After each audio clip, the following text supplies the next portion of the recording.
அஸ்ஸலாமு அலைக்கும். இஸ்லாத்தின் பார்வையில் சோம்பல். சுறுசுறுப்பின் எதிரிதான் சோம்பல். முன்னேறி சென்றிட தடை செய்யும் சோம்பல். முயற்சியை வீணாய் சிதறடிக்கும் சோம்பல். சோம்பல் மிக்கவர்கள் படுக்கையை விட்டு மட்டுமல்லாமல் உட்கார்ந்துவிட்டால் இருக்கையை விட்டும் எளிதாக எழுந்திருக்க மாட்டார்கள். சோம்பல் மிக்கவர்கள் தானும் சலித்துக் கொள்வார்கள், மற்றவர்களையும் சலிப்பூட்டுவார்கள். இவ்வாறு அந்த சோம்பலை பற்றி கூறிக்கொண்டே போகலாம்.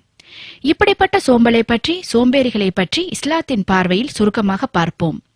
அல்லாஹ் தன் திருமறையிலே பல இடங்களில் நயவஞ்சகர்களை பற்றி குறிப்பிடும் போது இந்த சோம்பலை பற்றியும் குறிப்பிடுகின்றான்.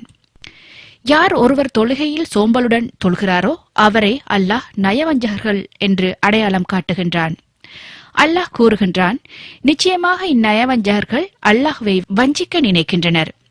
ஆனால் அவன் அவர்களை வஞ்சித்து விடுவான். தொழுகைக்கு அவர்கள் தயாராகும் பொழுது சோம்பலுடையோராகவே நிற்கின்றார்கள். மனிதர்களுக்கு தங்களையும் தொழுகையாளியாக்கி காண்பிப்பதற்காக நிற்கின்றார்கள். இன்னும் மிகச் சொற்ப அளவேயன்றி அவர்கள் அல்லாஹ்வை நினைவு கூறுவதில்லை. அல் குர்ஆன். எனவே சோம்பல் என்பது நயவஞ்சகத்தின் அடையாளம் என்பதை உணர்ந்து அதிலிருந்து விடுபட வேண்டும். சோம்பலை தவிர்ப்பதற்கான வழிமுறைகள். அதிகாலையில் எழுந்து ஃபஜ்ருடைய தொழுகையை நிறைவேற்றுதல். ஒருவர் சோம்பலில் இருந்து விடுபட்டு அன்றைய காலை பொழுதை சுறுசுறுப்புடன் அடைய வேண்டுமா? அதற்கு நபி ஸல்லல்லாஹு அலைஹி வஸல்லம் அவர்கள் மிகச்சிறந்த வழியை நமக்கு காட்டியிருக்கின்றார்கள். உண்மையிலேயே பரிதாபத்திற்குரிய விஷயம் என்னவென்றால், நம்மில் பலர் இந்த வழியை பின்பற்றி நடப்பதில்லை. இறைதூதர் ஸல்லல்லாஹு அலைஹி வஸல்லம் அவர்கள் கூறினார்கள், உங்களில் ஒருவர் உறங்கும் போது பிடரியில் ஷைத்தான் 3 முடிச்சுக்களை போடுகின்றான். ஒவ்வொரு முடிச்சின் போதும் இரவு இன்னும் இருக்கிறது, உறங்கு என்று கூறுகின்றான். அவன் அதிகாலையில் விழித்து அல்லாஹ்வை நினைவு கூர்ந்தால் ஒரு முடிச்சு அவிழ்கிறது. அவர் உளு செய்தால் இன்னொரு முடிச்சு அவிழ்கிறது. அவர் தொழுதால் 3வது முடிச்சும் அவிழ்கிறது. அவர் மகிழ்வுடனும் மன அமைதியுடனும் காலை பொழுதை அடைகிறார். இல்லையெனில் அமைதியற்றவராக சோம்பல் நிறைந்தவராக காலை பொழுதை அடைகிறார்.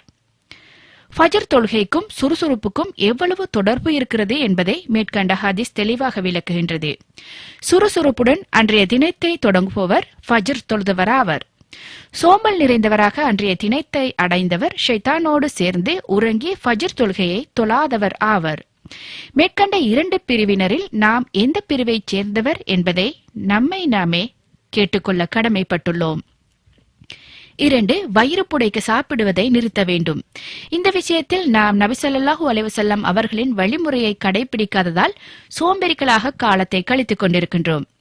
அளவுக்கு மீறி உண்பது நம்மை சோம்பேறிகளாக்கின்றது. ஒருவரை பார்த்து ஏன் சோம்பலாக இருக்கிறாய் என்று கேட்கும் போது அவர் உண்ட மயக்கம், அதுதான் காரணம் என்று கூறுவதை இன்று நாம் சர்வசாதாரணமாக காண்கின்றோம். நபி ஸல்லல்லாஹு அலைஹி வஸல்லம் அவர்கள் அரை வயிறு சாப்பிட்டு கால் வயிறு தண்ணீர் குடித்து கால் வயிறை காலியாக வைப்பார்கள்.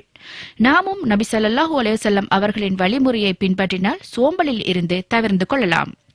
3. இரவில் தாமதமாக படுக்கைக்கு செல்வதை தவிர்க்க வேண்டும். நம்மில் பலர் இரவில் தாமதமாக உறங்கி காலையில் மிகவும் தாமதமாக எழுந்திருக்கக்கூடியவர்களாக இருக்கின்றோம். இதுவும் நபி ஸல்லல்லாஹு அலைஹி வஸல்லம் அவர்களின் வழக்கத்திற்கு மாறான செயலாகும். நபி ஸல்லல்லாஹு அலைஹி வஸல்லம் அவர்கள் இரவில் முன்னேரத்தில் உறங்கி தஹஜ்ஜுத் தொழுகைக்காக சீக்கிரம் எழுந்திருக்கக்கூடியவர்களாக இருந்தார்கள். ஆகையால் நாம் சீக்கிரமாக உறங்கி அதிகாலையில் எழுந்திருக்கும் பழக்கத்தை மேற்கொண்டால் சோம்பலில் இருந்து தவிர்ந்து கொள்ளலாம். 4. சோம்பலை விட்டும் நம்மை பாதுகாக்குமாறு அல்லாஹ்விடம் துஆ செய்தல். நபி ஸல்லல்லாஹு அலைஹி வஸல்லம் அவர்கள் தொழுகையில் சோம்பலை விட்டும் பாதுகாவல் தேடுபவர்களாக இருந்தார்கள். யா அல்லாஹ், கவலை, துயரம், இயலாமை, சோம்பல், கஞ்சத்தனம், கோழைத்தனம், மனிதனின் ஆதிக்கம் மற்றும் கடனின் சுமையாகியவற்றை விட்டும் உன்னிடம் பாதுகாவல் தேடுகிறேன் என்ற துஆவை தொழுகையில் ஓதக்கூடியவர்களாக இருந்தார்கள். ஆகையால் ஈருலக வெற்றிக்கனியை நம்மிடமிருந்து பறித்து விடுகின்ற அளவிற்கு மோசமான இந்த சோம்பலை நாம் மேற்கண்ட நபி வழிமுறைகளை பின்பற்றுவதன் மூலம் விரட்டுவதற்கு முயற்சி செய்ய வேண்டும். நாளையிலிருந்து நமது முயற்சியை துவங்கலாம் என்று சோம்பலின் காரணமாக தள்ளி போடாமல் அதை இப்பொழுதிலிருந்தே கடைபிடிக்க வேண்டும். சோர்வு என்பதிலுள்ள முதல் எழுத்தை மாற்றினாலேயே நமக்கு பிறந்துவிடும் தீர்வு. சோம்பல் மிக்கவர்கள் வாழ்க்கையில் இழப்பது எத்தனையோ, சுறுசுறுப்பானவர்கள் பெறுவது எவ்வளவோ. எனவே சோம்பலை விரட்டி நாமும் மகிழ்ச்சியாக இருப்பதோடு மற்றவர்களையும் மகிழ்ச்சியாக வைத்திருக்க அல்லாஹ் நமக்கு அருள் புரிவானாக. ஆமீன்.